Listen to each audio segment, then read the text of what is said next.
The wind came down from the Absaroka Range like something that had been waiting all summer to do it. Patient, building, finally unleashed across the high Montana Valley with a fury that bent the lodgepole pine sideways and turned the afternoon sky the color of a bruise going bad. It was the kind of cold that didn't just touch you, it reached inside and took hold of something fundamental, something you'd always assumed was yours to keep. Clara Voss stood at the edge of the road that led out of Harlan's Creek and understood, with a clarity that was almost peaceful in its completeness, that no one was coming back for her. I cannot in good conscience marry a woman of no family and no standing, he had said. He'd said it loudly. He'd said it while Reverend Marsh stood at the altar with his hands folded and his eyes carefully directed at the floor. He'd said it while Agnes Prentice and her daughters watched from the front pew with expressions of practiced sympathy that didn't reach anywhere near their eyes. Clara had not cried. She'd been too surprised for that, and then too proud, and then the surprise and the pride had calcified into something harder and quieter, a thing that lived behind her sternum and didn't have a name yet.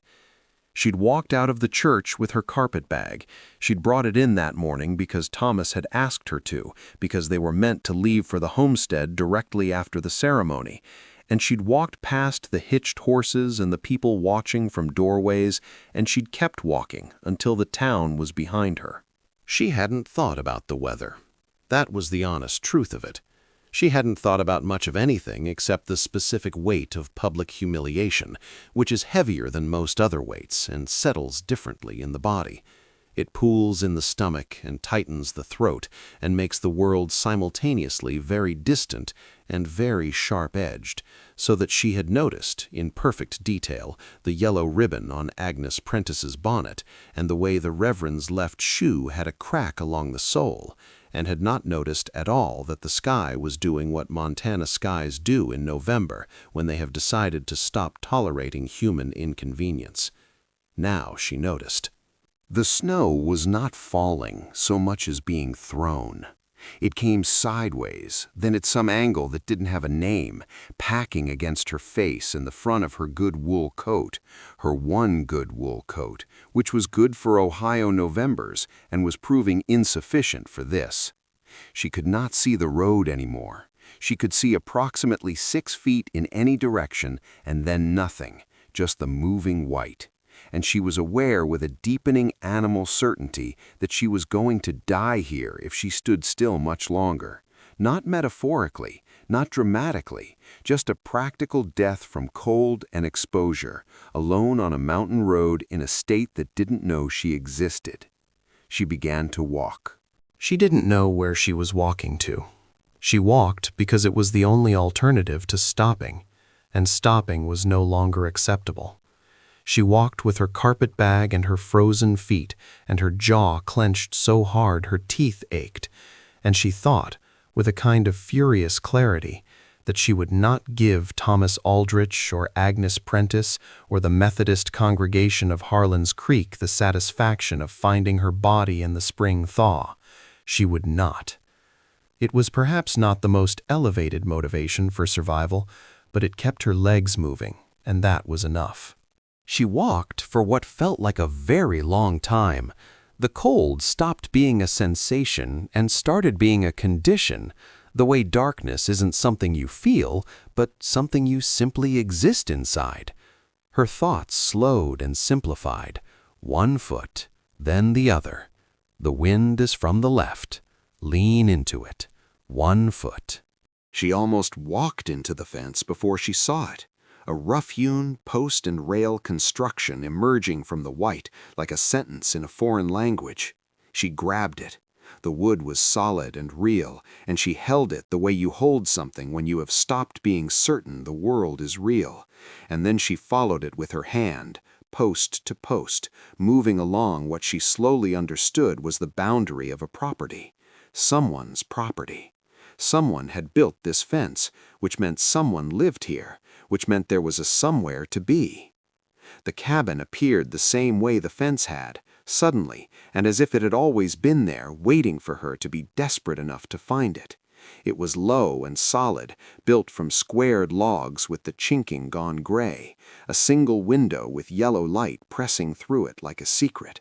Smoke from the chimney was torn away immediately by the wind, but she could smell it.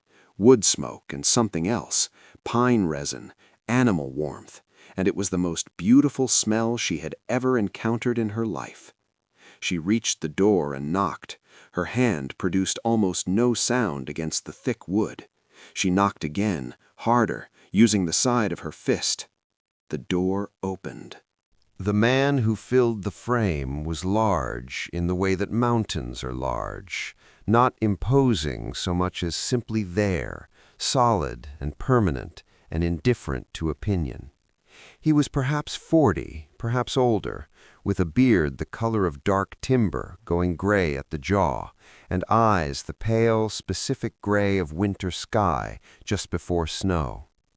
He was wearing a flannel shirt with the sleeves rolled back despite the cold, and his forearms were corded with use, and he looked at her with an expression that was not welcoming and not unkind. It was the expression of a man presented with a complicated situation he had not sought and was nonetheless prepared to address. He looked at her for a long moment. She looked back at him. The wind shoved at her from behind. "You'd better come in," he said. His voice was low and unused sounding, like a tool kept oiled but rarely employed. She came in. The cabin's interior was one room, and it told you everything about the man who lived in it with the directness of a statement rather than a story. It was clean in the way that function produces cleanliness, nothing unnecessary, nothing decorative, nothing out of place. A stone fireplace along one wall with a fire that was neither modest nor extravagant, built for heat rather than ambiance. A table of heavy planks, 2 chairs. A rope bed in the corner with a wool blanket pulled straight. Shelves along one wall with tins and dried goods arranged with unconscious precision. A workbench against the far wall where something, a piece of harness, a trap mechanism, lay partially disassembled, awaiting attention. It was not a lonely room, she thought. It was a solitary room. There was a difference, though she couldn't have articulated it then, her teeth chattering too hard for articulate thought. "Sit," the man said, and she sat, heavily, on the chair nearest the fire, and the warmth hit her like a physical thing, like being grabbed. She heard her own breathing, ragged and too quick, and tried to slow it. The man stood a few feet away and looked at her with those pale eyes. He was assessing, not staring. There was nothing in his gaze that made her feel like a curiosity. "Your feet," he said. She looked down. Her boots were soaked through, dark with it. "Take them off." He was already moving to the fireplace, adding 2 more pieces of wood with the economical movements of long habit. Frostbite sets in fast. You need to warm them slow, not fast, not too close to the fire. She bent and worked at the laces with fingers that barely functioned. He came back and, without asking, crouched down and finished the job, removing her boots with careful, impersonal efficiency, and then her stockings. He looked at her feet, white and waxy looking, the toes very pale, and made a sound that was not quite a word. He disappeared and returned with a basin and filled it from the kettle and a water bucket, mixing them until the temperature satisfied him, and set it on the floor. "Put them in. It'll hurt." It did hurt. It hurt the way things hurt when they are coming back to life, a deep, specific cellular ache that moved up her calves and made her eyes water. She sat with her feet in the basin and looked at her hands in her lap and breathed. The man sat in the other chair and picked up the harness piece from the workbench nearby and returned to working on it. He didn't look at her. He didn't speak. The fire cracked, and the wind threw itself against the walls outside, and she sat in someone else's warmth and waited for her body to remember what it was doing. "Thank you," she said after a while. He didn't respond immediately. Then, Weather came in fast. Yes. You came from town? It was not a question. She looked at him. How did you know? He glanced at her briefly, at the good wool coat, the carpet bag, the dress that was not a working dress. You are not dressed for the mountains, he said, and returned to the harness. She almost laughed. It rose in her chest, and she pressed her lips together, and it subsided. No, she agreed, I'm not. He let the silence sit comfortably. That was something she noticed about him early. He had no anxiety about silence.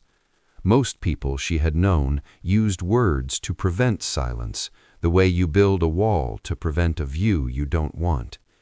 This man let silence exist as its own thing, neutral and unremarkable. My name is Clara Voss, she said. I came out from Ohio on a marriage arrangement. She paused. The arrangement was dissolved this morning. Nothing in his expression changed. I see. He announced it in church. She heard her own voice say it, and it sounded strange, distant, like someone describing something that had happened to a third person. In front of everyone. The man was quiet for a moment. Then he said simply, "That was a poor way to handle it." It was such an understatement, delivered with such complete absence of either theater or false comfort, that she felt something shift in her chest. Some knot she hadn't known was there loosened a fraction. "Yes," she said, "it was." "Jeb Calloway," he said. She looked at him. "My name." He set down the harness piece and looked at her directly for the first time since she'd sat down. Up close, his eyes were more complicated than they'd first appeared. There were lines around them, deep ones, from weather and from something else, some interior weather she couldn't read yet. "The storm will run 2 days at least. You'll stay until it passes." It was not a question or an offer. It was a statement of practical fact, delivered with the same tone he might use to observe that winter followed fall. It asked nothing of her and presumed nothing about her. It was, she thought, the kindest thing anyone had said to her in a very long time. The 2 days became 3. The blizzard did not read calendars. She learned the shape of him slowly, the way you learn a landscape, first the large features, then the smaller ones, then finally the details that only reveal themselves to people who have looked long enough. His name was Jebediah Calloway, though he didn't volunteer the Jebediah part. She found it carved into the stock of a rifle hanging above the door, done with a patience and precision that spoke of long winter evenings years ago. He had been in these mountains for 11 years. He had come from Tennessee, from a family he mentioned once and obliquely, and she did not press him on it. He trapped and hunted and had a kitchen garden in the summer, and traded furs down in Harlan's Creek twice a year, and this was sufficient to his life, and he had not, as far as she could tell, found it insufficient. He was not a talker, but he was, she discovered, a listener of unusual quality. When she spoke, which she did, carefully at first and then less carefully, the enforced proximity of a 3-day blizzard having a democratizing effect on reserve, he listened with his whole attention, not the performative listening of polite society where people wait for their turn to speak, but a real and still listening that made her feel, surprisingly, that what she was saying was worth the listening. She told him about Ohio, about her parents who had died within a year of each other when she was 19, leaving her the tenant of their small farm for long enough to understand that she couldn't work it alone and couldn't afford to hire help and couldn't stay. About the boarding house in Columbus, the work she'd found as a seamstress, the advertisement she'd answered that promised a respectable situation in Montana with prospects for marriage. About Thomas Aldrich, whom she had met twice by letter before the long journey west, and who had seemed, from those letters, to be a practical and decent man, which was all she had been hoping for. Not love in the storybook sense, just decency and a place to belong. Jeb listened to all of this. He was at the table, cleaning his rifle in the careful, methodical way he did everything. When she finished, he was quiet for a moment, then said, "What will you do now?" It was the question she had been circling without approaching. "I don't know," she said honestly. "I have enough money for the stagecoach east if it runs in this weather. I could go back to Columbus." She heard the absence of enthusiasm in her own voice. "You could," he said, which was not encouragement and not discouragement, just acknowledgement of the fact. "There's nothing there for me," she said. "Not anymore. I gave up my work, sold most of what I had for the ticket west." She looked at the fire. "I'm not sure there's anything here either, though." He considered this. "There's work for people willing to work. Town needs a seamstress. I've heard Agnes Prentice say it 3 times. The name startled a short, involuntary sound from her. Something that might have been amusement moved briefly across his face. "Agnes Prentice is a woman who needs something to criticize," he said. "It doesn't mean she isn't also sometimes right about practical things." Clara looked at him for a long moment. The fire snapped. Outside, the wind had dropped a register. She could hear it clearly now, a steady note rather than an assault. "Do you know Thomas Aldrich?" she asked. "Know who he is." Jeb ran the cleaning cloth along the barrel. "Land money. Father bought half the valley in '72. Thomas grew up knowing what he was owed." He paused. "A man like that, when he changes his mind, he changes it to protect himself, not because of anything you did or didn't do." She had known this, somewhere underneath the humiliation, had known it without being able to say it. Hearing it said plainly by someone with no stake in comforting her made it real in a different way, made it a fact about Thomas Aldrich rather than a verdict about Clara Voss. She exhaled slowly. Something she'd been carrying, not in her arms, but deeper, shifted its weight. "Thank you for saying that," she said. He set down the rifle and looked at her. "It's just the truth of it," he said. On the 3rd night, she woke to a sound. Not the wind. She had grown accustomed to the wind, had slept through it for 2 nights on the rope bed that Jeb had insisted she take while he slept rolled in blankets near the fire with an equanimity that suggested this was not a great sacrifice. This was a different sound, a labored, difficult quality to the breathing in the room. She sat up. The fire had burned low. In the dim orange light, she could see Jeb on his bedroll, and even from across the room she could see the wrongness of him, the way his chest was working too hard, the restless movement of a body in distress. She crossed the room and crouched beside him. The heat coming off him was immediate and alarming, a dry, fierce heat that had nothing to do with the fire. She put her hand to his forehead, and he turned into it with the unconscious trust of the very ill, and she felt the fever burning through her palm. "Mr. Calloway," she kept her voice even. "Jeb." His eyes opened. They were glassy and too bright. He looked at her for a moment without recognition, and then something assembled in his gaze, and he knew her, and the relief of that was visible on his face before he controlled it. "Been coming on," he said with difficulty. "Thought I'd fought it off." A pause, effortful. "There's the shelf above the workbench, green tin, willow bark, and some dried—" He stopped, breathing hard. "I'll find it," she said. "Don't talk." She found the tin where he'd said, and found also, with the methodical searching she undertook with growing urgency, the other things she needed: a pot, the water bucket, a cloth. She built the fire up. She had watched him do it for 3 days and knew the rhythm of it now, and boiled water, and made a tea from the willow bark and whatever the other dried thing was, something bitter and medicinal that he'd looked at and nodded at when she'd held it up. She held his head and made him drink it. He had pneumonia, she thought, or something close to it. She had seen it once before, a neighbor in Ohio, an old man, and recognized the quality of the cough that began in the early morning hours, a cough that came from deep in the chest and sounded like something tearing. She did not panic. This surprised her afterward.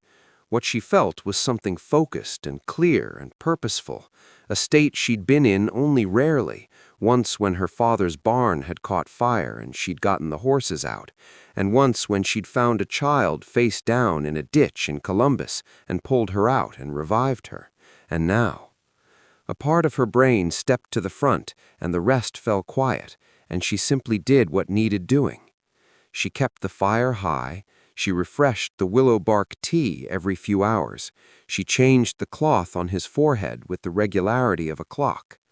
When his coughing shook him and he couldn't catch his breath, she sat behind him and put her hand flat on his back and pressed steadily. She didn't know why this helped, only that it seemed to, that the warmth of her palm against his back seemed to give him something to breathe toward.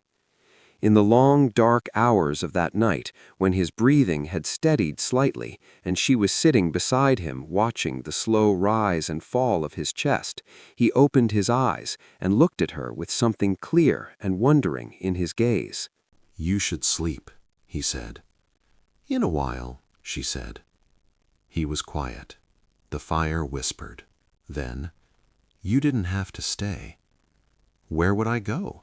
She said it lightly, but she met his eyes when she said it, and what passed between them in that look was neither light nor small. It was the acknowledgment of something, a mutual recognition that took no words and required none. He slept again. She stayed where she was. The fever broke on the second day, in the way fevers break when they've been properly fought, gradually and then completely, like a fist unclenching. He woke clear-eyed and weaker than he would like, and ate the broth she made from the dried venison she'd found in the provisions, and did not say much, and she did not require him to. By the fourth day of her stay, the storm had passed entirely, leaving the world outside remade in white and absolute silence. The mountains stood clarified against a sky of such pure blue it almost hurt to look at. The snow on the ground was undisturbed and perfect, every surface simplified and made new. She stood in the doorway of the cabin and looked at it. Jeb stood beside her. He was still pale, still moving with the careful economy of a man who knew his strength was returning and didn't want to spend it faster than it arrived. He looked at the landscape with the ease of a man who had looked at it 10,000 times and found it sufficient every time. "I should go down to town," she said. "You're well enough now. The road will be passable in another day." He was quiet for a moment. "What will you do when you get there?" "Find somewhere to stay. Inquire about work." She said it with more certainty than she felt, or perhaps it was exactly the certainty she felt, a settled, decided certainty that had come from somewhere in the last 4 days, hardened quietly while she'd been busy with other things. He nodded slowly. Then, "There's a room above the dry goods. Harriet Folsom rents it. She's a fair woman." He paused. "I'll speak to her if you want." She looked at him. "Why would you do that?" He seemed to consider the question more seriously than it was meant. "You're capable," he said finally, "and you've got no one to speak for you in that town. It's not right." The simplicity of it, "it's not right," delivered without anger or rhetoric, as a plain statement of observable fact, did something to her she didn't entirely expect. Not the swooning gratitude of dependence, but something more solid, the feeling of being seen accurately, assessed honestly, found sufficient by someone whose assessment you would come to trust. "All right," she said. "Thank you." He nodded once and went back inside, and she stayed in the doorway another moment, looking at the white world and the blue sky and the mountains that did not care about any of it and were beautiful anyway. Harriet Folsom was a small, brisk woman of 50 who had survived a husband, a drought, and a grasshopper plague, and had opinions about all of them. when Jeb Calloway came into her store on a Tuesday morning and said, quietly and without preamble, that he was vouching for a woman named Clara Voss who needed the room upstairs and would be doing seamstress work. Harriet looked at him for a long moment. She had known Jeb Calloway for 9 years and knew both the rarity and the weight of his vouching, and said she'd hold the room for 2 days.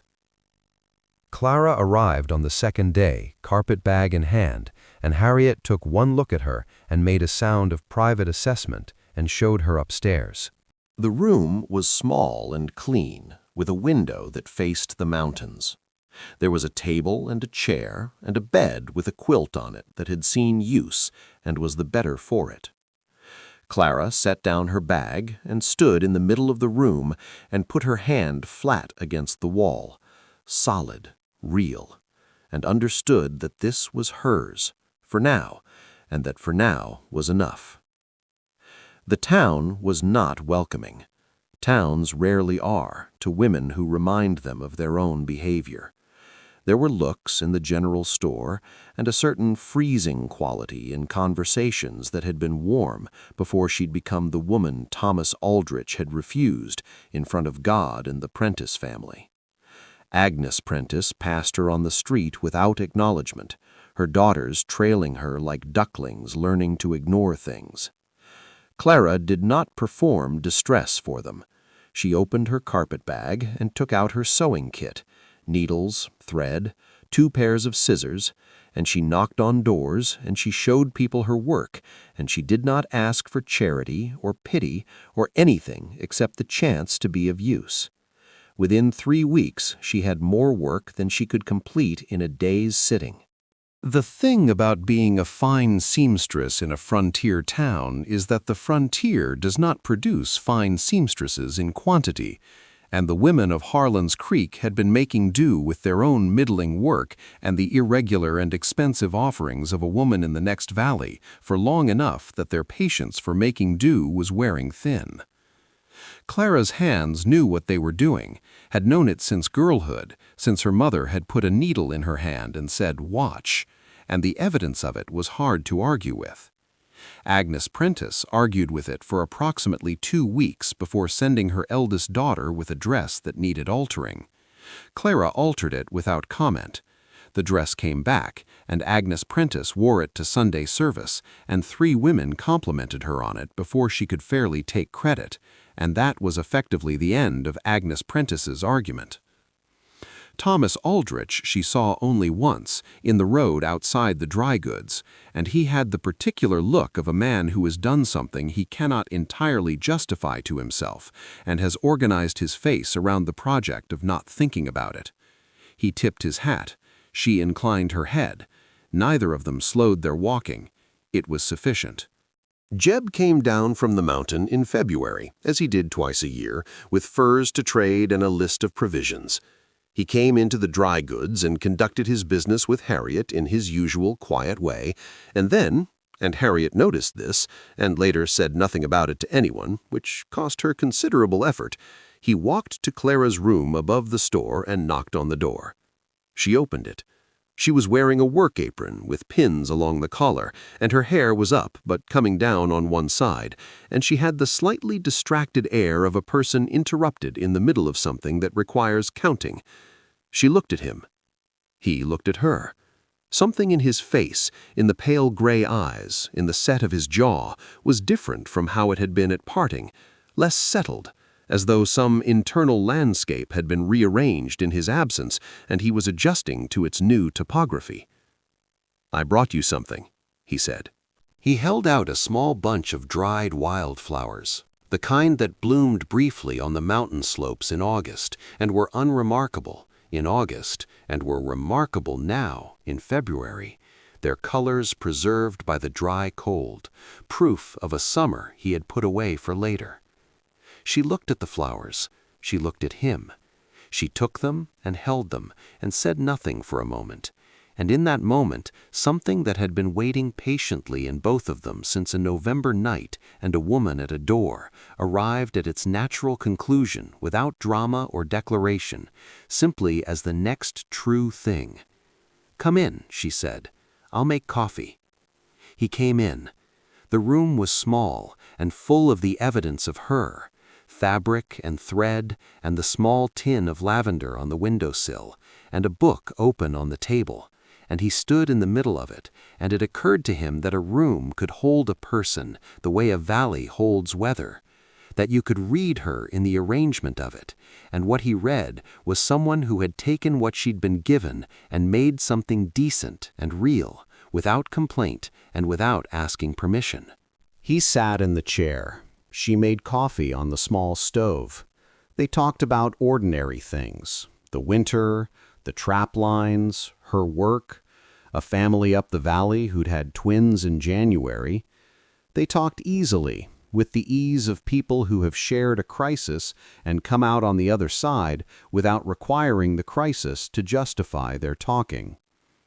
When he left, he said he would come back in the spring.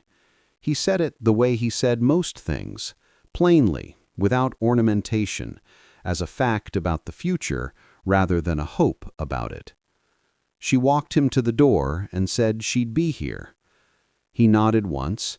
He walked away down the main street of Harlan's Creek in his long stride, furs over his shoulder, and did not look back, because he did not need to look back. And she stood in the doorway and watched him go, and did not feel the cold.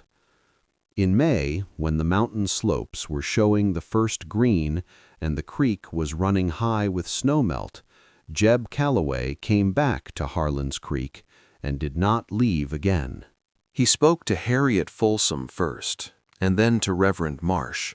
Their conversation was brief and mutual and without ceremony. And then he knocked on Clara's door. She opened it. He was holding his hat. "I was thinking," he said, "you might want a larger workroom. There's space enough at the cabin." She looked at him steadily. "That would mean going back up the mountain." "Yes." "With you?" "Yes." He met her eyes without evasion. "If that suits you." She considered him for a long moment, this large, quiet, mountain-shaped man, with his deliberate hands and his economy of words and his pale, complicated eyes, and thought about what it means to find a thing you had not known to name until you had lost and then recovered it, which is safety. Not the safety of walls, but the deeper kind, the safety of being accurately known. "It suits me," she said. They were married on a Thursday in early June in the First Methodist Church of Harlan's Creek by Reverend Marsh. Agnes Prentice attended. She wore the altered dress, and the look on her face as Clara walked to the altar was not warm, but it was respectful, which was its own kind of victory. Not the one Clara had imagined 900 miles east and a lifetime ago, but better, earned and real, and hers. Thomas Aldrich was not there. He had taken a business trip that week. No one mentioned it. Harriet Folsom cried and was irritated with herself about it, and told 3 people afterward that she had something in her eye.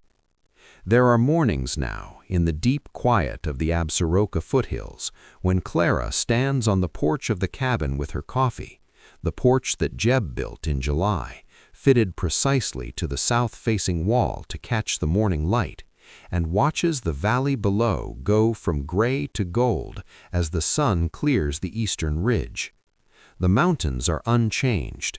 The creek runs where it has always run. The pines stand in their patient formations. Inside, she can hear him. The particular sound of Jeb Calloway being alive in a room, which is mostly silence, interrupted by deliberate movement, and which she has learned to read the way you learn to read weather, finding in its variations a language as full as any other. She has a workroom now. It is the second room, the one they added in August. 3 of the valley's women come to her there, and she teaches them what her mother taught her. She has, in the tin on the shelf beside her lavender, more money than she has ever had in her life. Not a great amount, but enough, and it is hers. She thinks sometimes about that November road and the wind and the particular quality of cold that had convinced her, briefly, that the story was over. She thinks about it not with bitterness, but with the specific gratitude that is only available to people who have understood what the alternative was.